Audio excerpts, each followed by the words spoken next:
Terpujilah Kristus, Tuhan dan Raja semesta, Allah kita yang hidup, yang menyelamatkan kita. Terpujilah Kristus, Tuhan dan Raja kita, yang menebus kita dari maut yang kekal. Terpujilah Kristus, Tuhan dan Raja semesta, termulialah namanya, yang hidup Putra Allah yang tunggal. Kalian kalau mau bertanya emang kekristenan, kalian boleh naik ke atas dengan request ke atas. Kita diskusi sopan, santun, dan semua tentunya karena mau belajar. Apapun pertanyaan Anda tentang kekristenan, kita akan bantu untuk beri jawaban dalam hal itu. Oke, Tuhan berkati. Mari kita belajar. Ya, selamat berpuasa buat teman-teman Kristen. Selamat berpuasa buat orang yang berpuasa di Kristen, puasa catur dasa untuk menyambut Paskah, penebusan Kristus dari penebusan manusia oleh Kristus dari dosa. Semangat dan selamat menang pada Paskah. Kita lanjut. Kita lanjutkan ke yang lain ya. Aduh. Shalom, selamat malam Kak. Ya, malam. Silakan. Saya mau bertanya sedikit tentang hal pembaptisan ini Kak, karena jujur saya kan ini Kristen Protestan yang gereja reformasi toh Kak. Mungkin saya bertanya ada tentang hal pembaptisan dengan karismatik toh. Kalau di karismatikan itu kalau pembaptisannya harus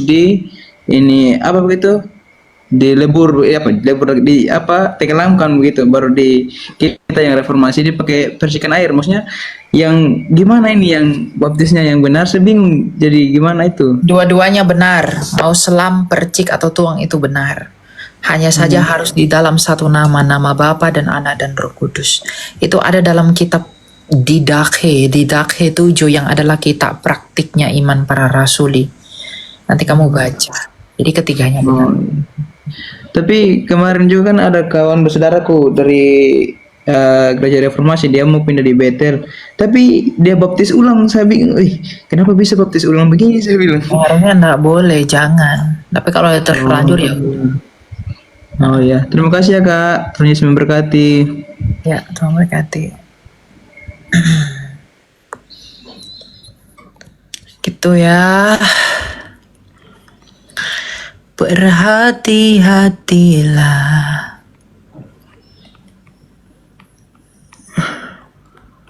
Jadi bukan hanya memilih makanan yang penting, memilih Allah juga penting. Ya, jangan sembarangan. Dan lihatlah bukti-bukti dari kehidupan Allah itu bagaimana. Itu. Tuh ya. Saya begitu.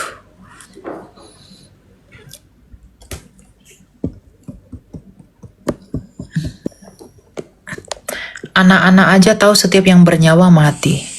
Itu anak-anak kami tuh nggak ngerti, nggak tahu dia akan mati. Karena kalau dia tahu dia akan mati, dia nggak mungkin mau dilahirkan. Silakan Mega. Halo. Ya, silakan. Saya mau tanya siapa Rasul pertama Yesus dan apa alasan Yesus memilih dia?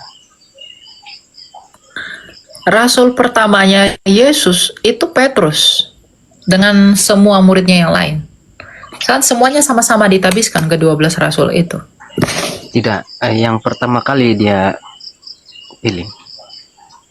Petrus.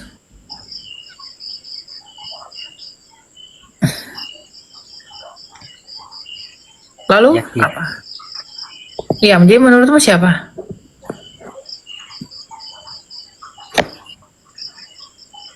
Kalau kamu punya jawaban silakan, saya dengar. Siapa rasul pertama Yesus?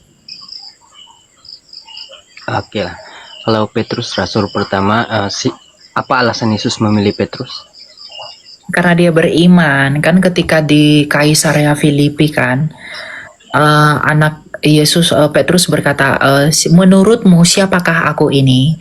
Lalu Petrus mengatakan bahwa engkau adalah anak Allah yang hidup. Nah lalu kemudian Allah mengatakan, bukan engkau yang mengatakan itu, wahai Petrus, Simon Petrus, anak Yohanes, gitu. Bukan kamu yang mengatakan itu, tapi Bapakku di sorga. Dan di atas batu karang ini aku mendirikan jemaatku. Di atas iman yang seperti Petrus itulah dia mendirikan gerejanya. Gitu. Satu lagi boleh? Ya silakan. Belakangan ini kan negara seberang nih menarik perhatian dari negara luar lah tentang agama. Ada yang masuk gua, tembus Mekah. Lepas itu tiap hari kami nampak nih macam berdebat begini. Apa alasan jadi begini? Enggak ada alasan berdebat, saya di sini mengajar. Tapi kalau ada umat lain yang mau bertanya lalu ngeyel, maka perdebatan terjadi. Saya buat room saya ini buat mengajar orang Kristen dan menginjili orang untuk mengenali Kristus. Gitu. Saya nggak pasang bener mari berdebat tantang saya apa enggak. Saya ini buat judul saya aja, terpujilah Yesus Kristus. Lalu kemudian kalau orang di luar Kristen join ke sini mau belajar, saya sambut dengan hangat, tidak apa-apa gitu. Ya tujuan saya nggak ngapa-ngapain, saya mau ngajar orang aja untuk bisa datang dan percaya kepada Yesus. Atau juga saya nggak minta uang orang. Saya nggak minta tolong support saya, bantu saya, duit kalian enggak. Saya nggak minta uang. Saya nggak pernah minta uang siapapun. Saya nggak minta agar kalian ngasih saya apa gitu kan, enggak juga kan. Ya saya di sini karena saya dipanggil oleh Tuhan buat melayani dia yang melalui pemberitaan seperti ini. Dan saya punya pengalaman pribadi dengan Tuhan, kan gitu.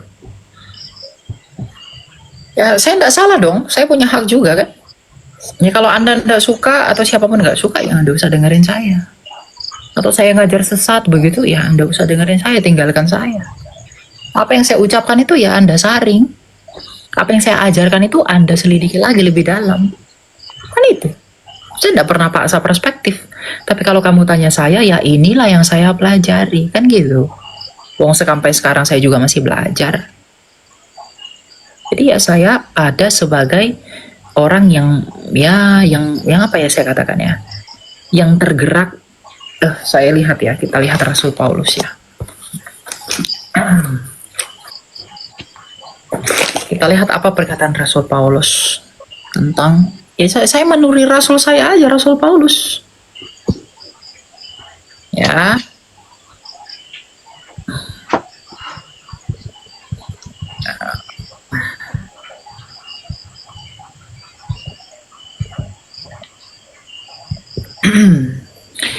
Di dalam 2 Korintus 1 ayat 14.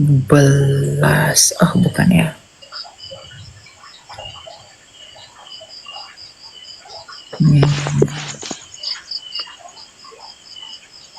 Dua Korintus kayaknya ya. Mana nih? Oh ya nih ya. Nih dikatakan 2 Korintus 11 ayat 30. Jika aku bermegah, maka aku akan bermegah atas kelemahanku. Kenapa kita bermegah atas kelemahan kita? Agar Injil yang adalah kekuatan Allah itu bekerja bagi kita. Nah, Injil Yesus Kristus ini adalah kekuatan Allah kami, dan kami dengan bangga memandang pada salib Tuhan kami yang memenangkan kami.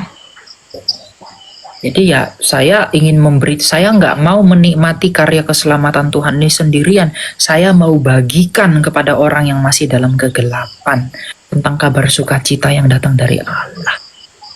Jadi saya nggak ada tujuan yang aneh-aneh di sini. Ya kalau kalian mau bilang saya cari duit apa segala macam, ya itu kan pandangan kalian. Yang tahu hati saya kan Tuhan saya. Saya nggak bisa kontrol pandangan orang tentang saya. Yang saya hanya bisa perbaiki hati saya, motivasi saya, tujuan saya. Saya mau membela diri segimanapun ya orang pasti ada yang nggak suka. Dan saya nggak pusing dengan itu. Saya fokus pada panggilan saya. Gitu ya.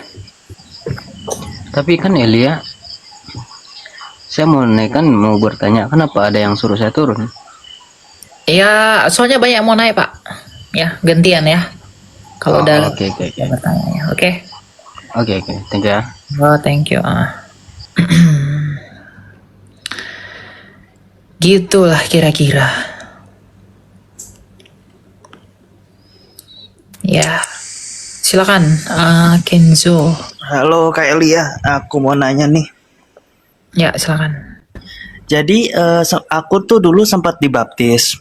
Namun karena terhalang COVID, akhirnya sertifikat baptisku tuh udah nggak ada, tidak dikeluarkan lah.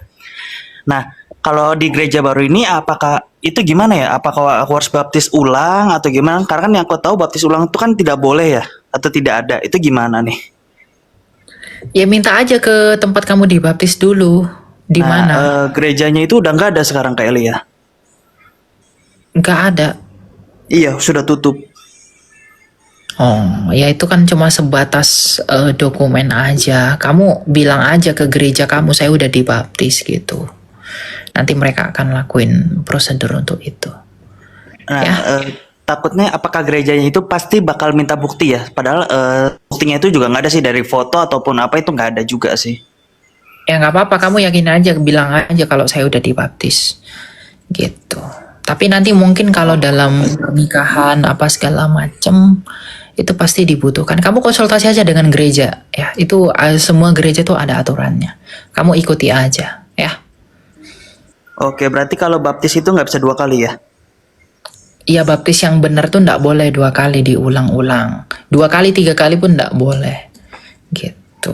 Oh, Karena oke. itu sama seperti mempermainkan baptisan.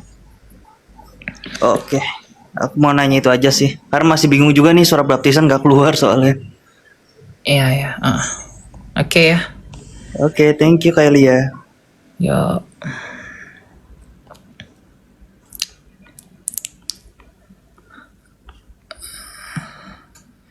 Ya ada gitu ya, gereja membaptis terus bubar, terus nggak dikeluarin, nggak bertanggung jawab tuh gereja itu. Membaptiskan orang tapi ndak ini. Ya bagaimanapun itu ya apa namanya, sebatas formalitas aja. Cuma kan itu penting ya buat jemaatnya. Jadi cuma mau baptisin orang tapi nggak dipikirin ke depan.